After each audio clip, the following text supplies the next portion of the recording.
KTR ने कहा कि बीआरएस का स्टीयरिंग केसीआर के हाथ में है, एमआईएम का स्टीयरिंग असदुद्दीन के हाथ में है, लेकिन प्रधानमंत्री का स्टीयरिंग अडानी के हाथ में है। उन्होंने कहा कि बेंगलुरु के बाद देश में आईटी सेक्टर में सबसे ज्यादा नौकरियां तेलंगाना दे रहा है। केटीआर ने सांसद असदुद्दीन और मलकपेट विधायक बलाला के साथ हैदराबाद के मलकपेट में आईटी न्यूक्लियस आईटी पार्क की आधारशिला रखी। उन्होंने कहा कि इस प्रोजेक्ट को 30 महीने में पूरा करने का लक्ष्य है और इसका निर्माण 12 एकड़ में 15 लाख वर्ग फीट में किया जाएगा। मंत्री केटीआर ने खुलासा किया कि अगर इन टावरों का निर्माण पूरा हो गया तो 25,000 लोगों को रोजगार मिलने की संभावना है। दूसरी ओर सांसद असदुद्दीन ओवैसी ने खुशी जताई कि पुराने शहर में युवाओं को रोजगार देने का उनका सपना सच हो रहा है। उन्होंने खुशी व्यक्त किया कि यह प्रतिष्ठित इमारत पुराने शहर का एक मील का पत्थर बन जाएगी। उन्होंने कहा कि इससे पुराने और नए शहरों के बीच का अंतर खत्म होगा। विधायक बलाला ने युवाओं के लिए रोजगार सृजन की उनकी अपील के जवाब में मलकपेट में एक आईटी पार्क के निर्माण में मदद करने के लिए मंत्री केटीआर को धन्यवाद दिया। मैं वहां पर खड़ा था, केटीआर साहब मेरे को यहाँ पे बुला लिए। अब मेरे को नहीं मालूम कि गाड़ी कौन चला रहा, देख लो। कल दिल्ली से आए थे, उन्होंने आके क्या क्या की बोल के गए। तो उर्दू का एक शेर है कि बके जा रहा हूँ जुनून में क्या क्या। तो मुझे यकीन है कि आज जो एक नेक काम का इफ्तिताह हुआ है, हम और आप और ख़ास तौर से मोहतरम जनाब के टी रामाराव साहब की गाइडेंस में और चीफ मिनिस्टर की सरपरस्ती में हम ये एक मुश्किल काम ज़रूर है, और मुझे यकीन है कि अगर हम इखलास की बुनियाद पे काम करेंगे तो ज़रूर ये काम पाए तकमील को पहुँचेगा।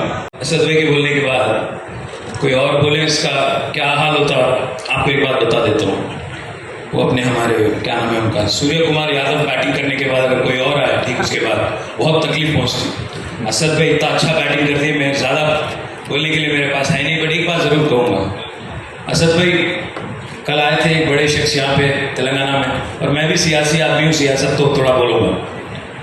आए थे एक बहुत बड़े शख्स, बहुत बड़े हस्ती, बोल दिए कि बीआरएस की स्टीयरिंग असद भाई के हाथ में है। मैं आप सबसे कहना चाहता हूँ, उनसे भी कहना चाहता हूँ, बीआरएस की स्टीयरिंग जो है केसीआर साहब के हाथों में महफूज है, वहाँ पे कोई तकलीफ नहीं है। एमआईएम की स्टीयरिंग वो पूरी तरह से हैदराबाद पार्लियामेंट की स्टीयरिंग असद भाई के हाथ में महफूज है। पर मसला इस बात का है कि जो बीजेपी का जो स्टीयरिंग है वो अदानी के हाथ में चलेगा, प्रधानी के हाथ में है नहीं है। अदानी साहब चला रहे हैं बीजेपी को और एनडीए को, प्रधानी साहब बिल्कुल छोड़ दिए उसको। ज़्यादा नहीं बोलूँगा, बट ये बात पक्का कहूँगा कि असद भाई ने जो दिल से बात कही कि इससे पहले कभी का एक बार ताने सुनने को मिलते थे कि यहाँ पे क्यों नहीं काम होता, क्यों नहीं आईटी टावर बनते। मैं आज आपसे वादा करता हूँ असद भाई, इसको 36 महीनों में 36 मंथ्स में कंप्लीट करेंगे, आपको हैंडओवर कर देंगे। साथ ही साथ मोहम्मद अली ने कहा कि बलाला साहब के सदारत में एक डेलीगेशन चले जाए। मैं तो कहता हूँ हम और असद भाई भी चलेंगे, यूएस चलेंगे, मिडिल ईस्ट चलेंगे, जहाँ आप चलने कहोगे वहाँ चलेंगे। और मैं बात ज़रूर करूँगा कुछ बड़े कंपनीज का भी, माइक्रोसॉफ्ट हो, डेलॉयट हो, अमेजॉन हो, अडोबी हो, इनसे मैं भी ज़रूर बात करूँगा पर्सनली। और मैं वादा करता हूँ I will get you some brilliant anchor for our Malakpet hitech nucleus park in the next 1 year. मैं विश्वास रखता हूँ, इस बात का यकीन है मुझे कि चुन के तो वापस हम ही आएंगे। मुझे कोई इसमें कोई सेकंड ओपिनियन है ही नहीं, क्योंकि हमने काम किया, हमने पिछले 9 साल में काम किया, अमन को बरकरार रखा। और जो हैदराबाद में एक माहौल इससे पहले जो था एक तनाव वाला, वो आज नहीं है। आप एक बार सोचिएगा, कभी एक टाइम होता था हैदराबाद में गणेश चतुर्थी आया और फैसिलिटेट किया गणेश इमर्शन का। ये है हैदराबाद की गंगा जमुना तहसील। ये मिसाल जो आज तेलंगाना पूरी हिंदुस्तान को दिखा रही है, इसको और आगे ले जाना है, इसको और तेज, जैसा असद भाई ने कहा, तरक्की को भी आगे ले जाना है। मैं बलाला साहब का भी शुक्रिया अदा करता हूँ। बलाला साहब तो एकदम हाथ धो के पीछे पड़ गए हमारे कि आपको करना ही करना है और जल्द ही करना है। मुबारकबाद बलाला साहब। मैं उम्मीद करता हूँ कि आप, मोहम्मद अली और बाकी हमारे साथी, हमारे TSIC के MD साहब जल्द से जल्द इसका प्रोग्राम का शुरुआत करेंगे और 36 महीनों में, जैसा मैंने कहा, अकॉर्डिंग टू कॉन्ट्रैक्ट, ये मुकम्मल भी होगा। इसका पूरा प्रोजेक्ट का अगर एक बार आपको मैं डिटेल दे दूँ, 11 एकड़ में, करीब 11 एकड़ में प्रोजेक्ट बन रहा है। इसमें 1.5 मिलियन स्क्वायर फुट का यहाँ पे बिल्डिंग बनेगी, ऑलमोस्ट 15 लाख स्क्वायर फीट, जिसमें 5.5 लाख तक आपको आईटी स्पेस होगा, बाकी नॉन आईटी होगा। तो इसमें अल्टीमेटली हम उम्मीद करते हैं 20 से लेकर 25,000 बच्चों को यहाँ पे रोजगार मिलेगा आईटी में। और मैं एक और वादा भी कर रहा हूँ, आपने पूछा नहीं फिर भी कर रहा हूँ, यहाँ पे आगे अगर आप देखेंगे ज्यादा दूर नहीं है, जैसा हमने हाईटेक सिटी में बनाया, मेट्रो से लेके आईटी पार्क तक एक स्काई वॉक भी वहां पे बनाया, यहाँ पे भी जरूर बनाएंगे। और बच्चों को आने जाने में भी आपको बाई रोड आने की जरूरत नहीं है, आप मेट्रो में आ सकते हैं। और मैं असद भाई से भी वादा करता हूँ और ओल्ड सिटी के हमारे भाइयों से भी वादा करता हूँ। दोस्तों, नौजवान साथियों, ये आज मलकपेट के अंदर इस मजलिस इत्तेहाद मुस्लिमीन की मुसलसल नुमाइंदगी के बाद हुकूमत तेलंगाना ने यहाँ पर आईटी टावर की मंजूरी दी है। लेखक, साहित्यकार और आर्य जगत के प्रमुख विद्वान राजेंद्र जिज्ञासु द्वारा लिखित जीवन संग्राम क्रांतिवीर पंडित गंगाराम वानप्रस्थी पुस्तक का लोकार्पण आर्य महिला परोपकारिणी अबोहर पंजाब सभागार में रविवार को किया गया। प्रमुख समाजसेवी मदन लाल आर्य ने इस समारोह की अध्यक्षता की और कार्यक्रम का संचालन पंडित कृष्ण कुमार शास्त्री ने किया। इस अवसर पर लेखक जिज्ञासु ने पुस्तकें क्यों पढ़नी चाहिए विषय में कई महत्वपूर्ण पहलुओं पर प्रकाश डाला है। उन्होंने बताया कि आज तक मेरे जीवन काल में अनेक विद्वानों और समाज सेवियों की जीवनियां लिखी और जीवनियां पढ़ी हैं, लेकिन पंडित गंगाराम जी की जीवनी तो बहुत ही अद्भुत है। एक 3 वर्ष का अनाथ बालक और जीवन पर्यंत अपनी उम्र के अंतिम चरणों तक महर्षि दयानंद जी के सिद्धांतों के लिए कार्य किया और उनके ऋणी रहा है। उन्होंने कहा कि पंजाब में एक जमाने में कभी पंडित गंगाराम जी की कर्मभूमि रही है। जब भी वे भूमिगत हो जाते तो पंजाब में ही आकर अधिक समय बिताया है। स्वतंत्रता सेनानी पंडित गंगाराम स्मारक मंच ने समारोह के अध्यक्ष मदन लाल आर्य, पुस्तक के लेखक राजेंद्र जिज्ञासु और मंच के अपूर्व सहयोग प्रदान करने वाले पंडित कृष्ण कुमार शास्त्री, पुस्तक की लिपि आदि के लिए श्री राजहंस, उनके माता पिता श्रीमती संतोष और श्री राय साहब, आर्यवीर दल के मेहर चंद आर्य और 2 स्वयं सेवक शशि कुमार छाबड़ा, महिला परोपकारिणी सभा की श्रीमती विमला सेतिया एवं श्रीमती इनायत का जोरदार स्वागत किया। पंडित गंगाराम जी के ज्येष्ठ पुत्र और स्वतंत्रता सेनानी पंडित गंगाराम स्मारक मंच के अध्यक्ष भक्त राम ने सभी की उपस्थितियों के प्रति आभार व्यक्त किया। शांति पाठ के साथ पुस्तक लोकार्पण कार्यक्रम संपन्न हुआ। गौरतलब है कि हैदराबाद आर्य समाज के निर्माता, स्वतंत्रता सेनानी, समाज सुधारक, विचारक, जाति प्रथा निर्मूलन के प्रबल समर्थक, विधवा उद्धार, दीन दरिद्र की सेवा में समर्पित गंगाराम वानप्रस्थी ने आर्य समाज के विकास के लिए अपनी सरकारी नौकरी छोड़ दी और महात्मा गांधी आह्वान पर जन सेवा में शामिल हो गए। ऐसे महान व्यक्ति की जीवन लेखन का श्रेय 400 से ऊपर पुस्तकों के लेखक राजेंद्र जिज्ञासु ने अपनी 93 की उम्र में स्वीकार उसे पूरा किया। इस पुस्तक का आज भव्यता के साथ लोकार्पण किया गया। लेखक जिज्ञासु ने इस जीवनी के प्रकाशन में अविस्मरणीय सहयोग प्रदान किया। हैदराबाद के सांसद असदुद्दीन ओवैसी ने नामपल्ली विधानसभा क्षेत्र के विकास कार्य की शुरुआत की। उन्होंने कहा कि विजयनगर कॉलोनी डिवीजन में 7 करोड़ 51 लाख, अहमदनगर डिवीजन में 27 करोड़ 23 लाख और रेड हिल्स डिवीजन में 8 करोड़ 61 लाख की धनराशि से काम कराए जाएंगे। इसी तरह मल्लेपल्ली डिवीजन को 11 करोड़ 39 लाख, मल्ले द्वेतरणम 1 करोड़ 39 लाख की कुल 76 करोड़ की धनराशि के साथ शुरू किया जाएगा। पूर्व मेट्रो नगर निगम पार्षद मेहदी पुतनम, मोहम्मद मूसा जाफर खान, डॉक्टर मजलिस के अध्यक्ष मोहम्मद कासिम, सरफराज अहमद सिद्दीकी, आरिफ रिजवान सहित सक्रिय कार्यकर्ताओं और बड़ी संख्या में लोग शामिल हुए। उनके हाथों से आज नामपल्ली असेंबली कॉन्स्टिट्यूंसी के आसिफ नगर डिवीज़न में टोटल 12 करोड़ 4 लाख रुपए और टोटल नामपल्ली कॉन्स्टिट्यूंसी में 76 करोड़ 23 लाख रुपए के डेवलपमेंट के पूरे कामों का जो है सदर मोहतरम बैरिस्टर असदुद्दीन ओवैसी साहब, प्रेसिडेंट ऑल इंडिया मजलिस इत्तेहादुल मुस्लिमीन वो मेंबर ऑफ पार्लियामेंट हैदराबाद के हाथों इनाग्रेशन अमल में लाए गए हैं। अल्हम्दुलिल्लाह, जिसका आगाज़ रायल सी होटल के पास से हुआ, वहाँ से होते हुए KH के गार्डन फंक्शन हॉल, वहाँ से गौस होटल, वहाँ से खलील होटल से होते हुए गवर्नमेंट स्कूल के पास से छोटी मस्जिद के पास एक इनाग्रेशन हुआ, वहाँ से होते हुए मुरादनगर ट्रांसफार्मर के पास भी इनाग्रेशन हुआ। जो है तमाम जो है आसिफ नगर डिवीज़न के तमाम सुदूर व मुतमद्दीन एक्टिव वर्कर्स वो मुहिबान मजलिस का जो है तहे दिल से शुक्रिया अदा किया जाता है कि अल्हम्दुलिल्लाह सदर मोहतरम का जो डेवलपमेंट के वक्त का इनाग्रेशंस थे और जो पैदल दौरा था उसके अंदर जो है आप तमाम ने शिरकत की और बहुत ज़्यादा जो है कामयाब दौरा रहा। और इस इनाग्रेशंस के अंदर जो है सैकड़ों लोगों ने जो है शिरकत की। उन तमाम का दिल की गहराई से शुक्रिया अदा किया जाता है।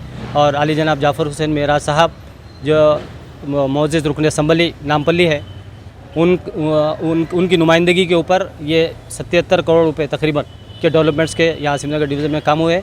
अवाम ने भी तमाम लोगों का, बैरिस्टर साहब का, एमएलए साहब का, कारपोरेटर साहब का, सबका जो है अवाम ने भी शुक्रिया अदा किया है। गृह मंत्री महमूद अली ने मुख्य अतिथि के रूप में कुतबुल्लापुर निर्वाचन क्षेत्र के दुंडीगल में डबल बेडरूम घरों के तीसरे चरण के वितरण का उद्घाटन किया। कार्यक्रम में स्थानीय विधायक केपी विवेकानंद, शंभीपुर एमएलसी राजू ने भाग लिया। लाभार्थियों का चयन लॉटरी सिस्टम से किया गया।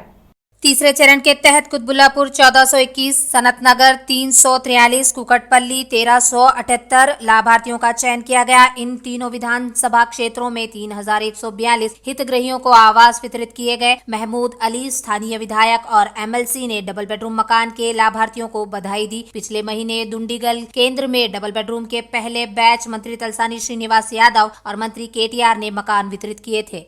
स्थानीय नेताओं ने शहर के उपनगर नारसिंगी में तीसरे चरण में चयनित लाभार्थियों को 356 डबल बेडरूम घरों के पट्टे वितरित किए। नेताओं ने कहा कि देश में कहीं और इस तरह के डबल बेडरूम वाले गरिमामय घर जल्दी से पूरे नहीं किए गए और गरीबों को 1 रुपए का भी भुगतान किए बिना सरकार द्वारा ये घर प्रदान किए जा रहे हैं। उन्होंने कहा कि मुख्यमंत्री द्वारा गरीबों के लिए अपने घर के सपने को पहचानने और 1 लाख डबल बेडरूम मकान बनाने की दिशा में कार्रवाई करने का परिणाम है कि हम गरीबों को निःशुल्क डबल बेडरूम उपलब्ध करा रहे हैं। उन्होंने कहा कि बिना राजनीतिक भागीदारी के ऑनलाइन माध्यम से ड्रॉ कराकर लाभार्थियों को आवास आवंटित किए गए। उन्होंने कहा कि पिछले चरण में 11,700, दूसरे चरण में 13,200 और तीसरे चरण में 19,020 डबल बेडरूम मकाने बांटे जा चुके हैं। इस बैठक में सांसद रंजीत रेड्डी, नारसिंगी नगर विधायक प्रकाश गौड़ और अन्य जनप्रतिनिधियों ने भाग लिया। मंत्री तलसानी श्रीनिवास रेड्डी ने कहा कि राज्य सरकार हर गरीब परिवार को डबल बेडरूम की तीसरी किस्त दे रही है। मंत्री तलसानी ने संगारेड्डी जिले के पटानचेरू निर्वाचन क्षेत्र के तेल्लापुर नगर पालिका के अंतर्गत कोल्लूर में आवास आवंटन कार्यक्रम में मुख्य अतिथि के रूप में भाग लिया। मंत्री तलसानी श्रीनिवास यादव ने कहा कि राज्य सरकार ने डबल बेडरूम घरों के लिए आवेदन करने की प्रक्रिया को इस तरह ऑनलाइन कर दिया है जैसे देश में कहीं और नहीं है। तलसानी ने कहा बिना किसी राजनीतिक भागीदारी के ऑनलाइन माध्यम से ड्रॉ निकालकर लाभार्थियों को मकान आवंटित किए गए। बाद में राज्य मंत्री तलसानी श्रीनिवास यादव और पटानचेरू विधायक गुडेम महिपाल रेड्डी ने पात्र लाभार्थियों को घर के दस्तावेज वितरित किए। इस कार्यक्रम में बीआरएस नेता और जनप्रतिनिधि शामिल हुए। कोत्तकापू अरुणा रविंदर रेड्डी ने कहा कि आज के युवाओं को देश के शांतिपूर्ण संघर्ष के लिए लाल बहादुर शास्त्री और महात्मा गांधी जैसे आदर्शों को अपनाना चाहिए। लाल बहादुर शास्त्री और महात्मा गांधी ने सैदाबाद के रेड्डी बस्ती में भव्य जन्मदिन समारोह में भाग लिया। अरुणा रविंदर रेड्डी ने कहा कि शास्त्री के जय जवान जय किसान के जैसे शब्द युवाओं को ऊंचे मुकाम तक पहुंचाने में काफी मदद करेंगे। भाग्यनगर जिला अध्यक्ष सन रेड्डी सुरेंद्र रेड्डी ने कहा कि देश के प्रधानमंत्री रहे लाल बहादुर शास्त्री और संघर्ष में सबसे आगे रहने वाले महात्मा गांधी आज के युवाओं के लिए आदर्श हैं। इस कार्यक्रम में सैदाबाद मंडल अध्यक्ष विनोद गौड़, वरिष्ठ भाजपा नेता श्रीकांत रेड्डी समेत अन्य नेता शामिल हुए। इब्राहिमपट्टनम निर्वाचन क्षेत्र में अब्दुल्लापुर मेट मंडल केंद्र में डबल बेडरूम कमरों का उद्घाटन और घरों के पट्टे का वितरण समारोह आयोजित किया गया। विधायक श्री मंचिरेड्डी किशन रेड्डी और एमएलसी श्री बागुरापू दयानंद गुप्ता के साथ अब्दुल्लापुर मेट में तट्टी अन्नाराम और तिम्माईगुड़ा में 180 डबल बेडरूम घरों का उद्घाटन किया गया। इसके बाद लाभार्थियों को घर के पट्टे सौंपे गए। विधायक श्री मंचिरेड्डी किशन रेड्डी ने कहा कि तेलंगाना सरकार ने गरीबों के लिए अपने घर के सपने को पूरा करने के संकल्प के साथ महत्वाकांक्षी रूप से इसका निर्माण किया। खुलासा किया कि सीएम केसीआर लोगों को लाभ पहुंचाने के लिए कई कल्याणकारी योजनाएं प्रदान कर रहे हैं। पटानचेरू विधायक गुडेम महिपाल रेड्डी ने कहा कि हैदराबाद के जियागुड़ा स्थित बकरी बाजार की तरह पटानचेरू में अत्याधुनिक सुविधाओं से युक्त उन्नत बकरी बाजार स्थापित किया जा रहा है। विधायक ने 20 करोड़ से 160 दुकानों का भूमि पूजन किया। विधायक ने कहा कि वे सरकारी फंड पर निर्भर रहने के बजाय अपने फंड से दुकानों का कॉम्प्लेक्स बनाने जा रहे हैं। विधायक ने कहा हर दुकान को पीने के पानी की सुविधा, जल निकासी, पार्किंग की सुविधा और आधुनिक सुविधाओं से युक्त राज्य का नंबर 1 मार्केट बनाया जा रहा है। विधायक ने बताया कि शहर का उपनगर होने के कारण आउटर रिंग रोड के बगल में स्थित होने के कारण यह यातायात के लिए सुविधाजनक है, इसलिए यहाँ बकरी बाजार स्थापित किया जा रहा है। तेलंगाना की राज्यपाल तमिलिसाई सौंदरराजन ने हैदराबाद के लंगर हाउस बापू घाट पर महात्मा गांधी की समाधि पर पुष्पांजलि अर्पित की। इसके बाद राज्यपाल तमिलिसाई वहां ध्यान कक्ष में गईं और वहां प्रार्थना में भाग लिया। इससे पहले मंत्री सविता इंद्रा रेड्डी, मोहम्मद अली, केशव राव और मेयर विजय लक्ष्मी ने श्रद्धांजलि अर्पित की और उनके बलिदान को याद किया। राष्ट्रपिता महात्मा गांधी की जयंती के अवसर पर टीपीसीसी अध्यक्ष रेवंत रेड्डी ने गांधी भवन में गांधी जी की प्रतिमा पर पुष्पांजलि अर्पित की। वहीं पूर्व प्रधानमंत्री लाल बहादुर शास्त्री की भी आज जयंती है। ऐसे में रेवंत रेड्डी ने गांधी भवन में उनके चित्र पर पुष्पांजलि अर्पित की। सभी को उनकी सेवाओं को याद रखते हुए उनके रास्ते पर चलने की सलाह दी। रेवंत रेड्डी ने सभी से उन लोगों को याद करने और उनसे प्रेरणा लेने को कहा जिन्होंने देश के लिए कई बलिदान दिए हैं। रंगारेड्डी जिले के शाद नगर विधानसभा क्षेत्र के कोडुर्ग मंडल के अगिराला गांव में एनआईए की तलाशी से हड़कंप मच गया। एनआईए के अधिकारियों ने महबूबनगर जिला लोक कला परिषद के सचिव गुम्मड़ी रामचंद्रया के घर पर छापा मारा।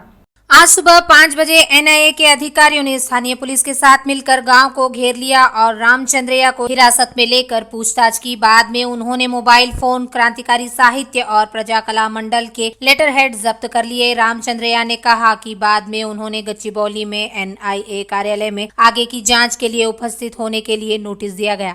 सीताफल मंडी पार्षद हेमा ने कहा कि आगामी विधानसभा चुनाव में पद्मराव भारी बहुमत से जीत हासिल करेंगे। उन्होंने कहा कि बीआरएस द्वारा क्रियान्वित हर योजना चुनावी योजना नहीं है। उन्होंने कहा कि विधायक पद्मराव गौड़ सिकंदराबाद मंडल के सभी पार्षदों के साथ हमेशा जनता के साथ रहेंगे। उन्होंने कहा कि सड़क, बिजली, पीने का पानी, सीवरेज, शिक्षा से जुड़ी किसी भी समस्या का विधायक के मार्गदर्शन से तुरंत समाधान किया जाएगा। हमारे प्रतिनिधि साई आमने सामने सीताफल मंडी की पार्षद हेमा से, जिनका कहना है कि बीआरएस को छोड़कर किसी भी पार्टी को सिकंदराबाद निर्वाचन क्षेत्र के साथ साथ तेलंगाना में भी बहुमत नहीं मिलेगा। राज्य में होने वाले विधानसभा चुनाव के लिए बीजेपी के उम्मीदवारों के चयन को लेकर कवायद तेज कर दी है। केंद्रीय मंत्री और भाजपा प्रदेश अध्यक्ष किशन रेड्डी ने स्पष्ट किया कि भाजपा उम्मीदवारों की पहली सूची इस महीने के दूसरे सप्ताह के बाद जारी होने की संभावना है। दिल्ली में केंद्रीय गृह मंत्री अमित शाह से मुलाकात के बाद किशन रेड्डी ने मीडिया से बात की। उन्होंने कहा इस महीने की 5 तारीख को नामपल्ली पार्टी कार्यालय में प्रदेश पदाधिकारियों की बैठक हो रही है। खुलासा हुआ है कि 6 तारीख को जेपी नड्डा की अध्यक्षता में राज्य कार्यकारी परिषद की बैठक होगी। साफ किया गया है कि इन दोनों बैठकों में राज्य में विधानसभा चुनाव की तैयारियों पर चर्चा होगी। बताया जा रहा है कि प्रदेश के नेता आगामी चुनाव के लिए नड्डा नेताओं को दिशा निर्देश देंगे। किशन रेड्डी ने कहा कि उम्मीदवारों के चयन पर गहन चर्चा हो रही है। यह पता चला है कि अंतिम उम्मीदवारों का विवरण भाजपा संसदीय दल की समिति को भेजा जाएगा। किशन रेड्डी ने बताया कि वहां फाइनल होने के बाद उम्मीदवारों की पहली सूची दिल्ली से जारी की जाएगी। मलकाजगिरी बीसी यूनाइटेड प्लेटफॉर्म ने मांग की है कि आगामी विधानसभा चुनाव में मलकाजगिरी निर्वाचन क्षेत्र में बीसी को टिकट आवंटित किया जाना चाहिए। गांधी जयंती के अवसर पर बीसी यूनाइटेड फोरम के सदस्यों ने मलकाजगिरी गांधी पार्क में गांधी जी की प्रतिमा पर पुष्पांजलि अर्पित की। बीसी यूनाइटेड प्लेटफॉर्म के सदस्य राधा कृष्ण यादव ने मांग की कि सभी पार्टियों को आगामी विधानसभा चुनाव में मलकाजगिरी निर्वाचन क्षेत्र के टिकट बीसी को आवंटित कराने चाहिए। उन्होंने टिप्पणी की कि राजनीतिक दल बीसी को टिकट आवंटित किए बिना केवल वोटों के लिए बीसी का उपयोग कर रहे हैं, जो मलकाजगिरी निर्वाचन क्षेत्र में लगभग 40% है। उन्होंने कहा कि अगर आगामी विधानसभा चुनाव में मलकाजगिरी निर्वाचन क्षेत्र से बीसी को टिकट आवंटित नहीं किया गया तो बीसी स्वतंत्र उम्मीदवार के रूप में एक साथ खड़े होंगे और जीत हासिल करेंगे। हैदराबाद सेंट्रल जिला अध्यक्ष डॉक्टर एन गौतम राव ने कहा, बाद में युवा मोर्चा अंबरपेट विधानसभा संयोजक सुनील कुमार के नेतृत्व में बरकतपुरा स्थित नगर कार्यालय में नरेंद्र मोदी के जन्मदिन के अवसर पर रक्तदान शिविर का आयोजन किया गया। इस अवसर पर बोलते हुए गौतम राव ने बताया कि भाजपा सरकार देश की प्रगति और सेवा में सबसे आगे है। कार्यक्रम में पार्षद उमा रमेश, अमृता, YS रेड्डी, संतोष, श्यामराज, वनम रमेश, रविंद्र कृष्णा गौड़, अजय, ओबीसी मोर्चा के जिला महासचिव केश बोइना, श्रीधर, रमेश यादव, क्रांति और अन्य ने भाग लिया।